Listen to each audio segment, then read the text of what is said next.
하나님이 사람을 하나님과 함께 할 때 행복하도록, 그래서 모든 축복을 누릴 수 있도록 그렇게 지으셨다 그랬습니다.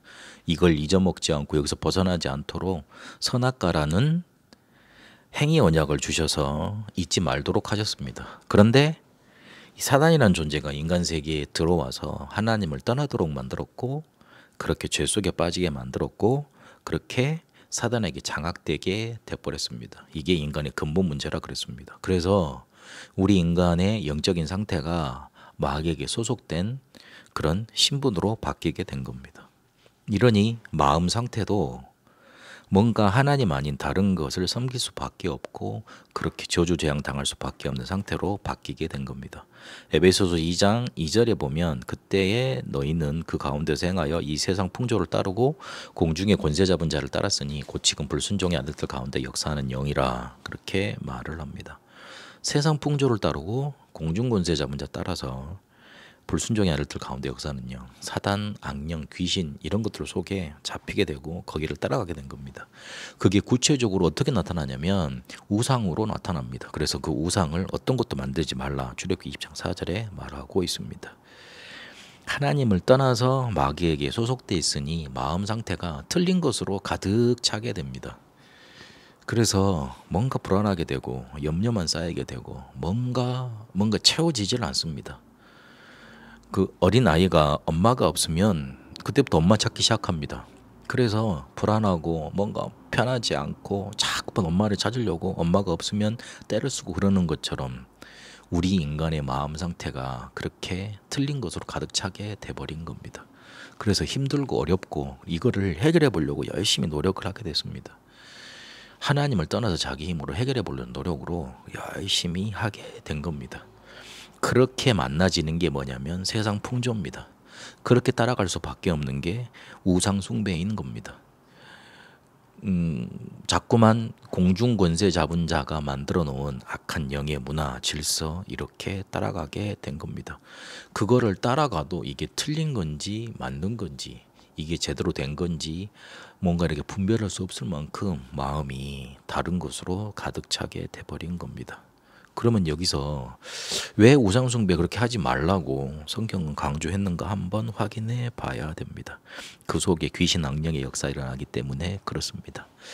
그 무당집에 가보면 정확하게 알 건데, 가보면 이렇게 막 알아서 맞추기도 하고 막 작두 위에 타기도 하고 그런 일들이 일어납니다. 근데 그게 그냥 마술사가 하는 쇼가 아니에요. 진짜로 그렇게 합니다.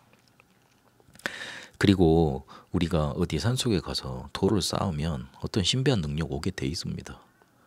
그리고 혹시나 어떤 집안에 물건을 갖다 놓고 마음을 다해서 막 정성껏 빌잖아요. 그러면 거기에 우리의 마음도 담기지만 그 뒤에 누가 역사하냐면 우리의 마음을 타고 틈타 들어오는 그 간절함을 아는 사단, 귀신, 마귀가, 악령들이 역사하게 되어 있습니다.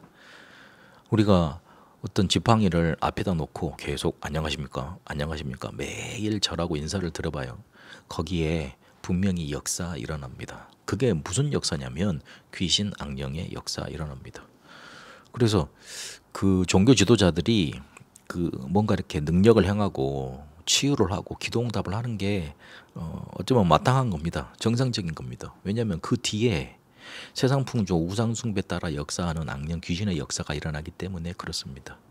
악령 귀신은 분명히 성경에서 밝히기를 더러운 존재, 나쁜 존재라고 밝히고 있잖아요. 그래서 하지 말라는 겁니다. 우상 숭배를 통해서 하나님을 만나고, 그리고 우리 문제가 실제로 해결이 되고 행복하면 하나님이 하라 그러겠죠. 그런데 결국 만나게 되는 게 뭐냐면 귀신이에요. 결국은 귀신의 역사예요. 그렇기 때문에 성경은 이거 절대적으로 하지 말라고 계속 말을 하는 겁니다. 와, 사랑의 하나님인데 왜 이걸 하지 말라 그러지? 혹시나 이렇게 충돌이 일어날 수 있는데 그렇지 않습니다. 우리를 너무 사랑하시기 때문에 우리 인간이 멸망할 수밖에 없는 거를 막아 놓으신 겁니다. 그렇게 밝혀주고 계시는 겁니다. 그리스도께서 오셔서 이 우리의 틀린 것으로 가득 찬 마음의 상태를 바꾸셨습니다. 하나님 만나게 하심으로, 죄 문제 해결하심으로, 사탄의 일을 멸하심으로 우리가 틀린 것으로 가득 찰 수밖에 없는 이 마음의 상태를 바꾸시고 해결하셨습니다. 기억하셔야 됩니다. 마음이 틀린 것으로 가득할 수밖에 없는 그런 상태 속에 마음 상태 속에 빠지게 돼버렸습니다. 그래서 결국은 공중의 권세 잡은 자 따라갈 수밖에 없도록 우리는 장악되게 됐습니다. 그거를 그리스도께서 오셔서 바꾸시고 그리스도께서 오신 그 복음이 나에게도 찾아와 나를 하나님의 자녀로 만드신 겁니다. 이 축복을 누리시고 하나님 떠나서 이렇게 될 수밖에 없다는 것 그렇게 확인하게 되시길 바랍니다. 살아계신 하나님, 우리가 하나님을 떠나 영적으로 마귀에게 소속될 수밖에 없고 그렇게 우리의 마음 상태가 틀린 것으로 가득 차 세상 풍조를 우상 숭배를 그리고 공중권세 잡은 자를 따를 수밖에 없다는 사실 확인했습니다. 이 문제를 그리스도께서 해결하신 줄로 믿습니다. 그 그리스도가 나의 구주 되신 사실을 이 시간 믿음으로 고백합니다. 내가 이 상태에서 벗어나 하나님 자녀의 축복을 누려가도록 인도하여 주옵소서. 예수 그리스도 이름으로 기도합니다. 아멘.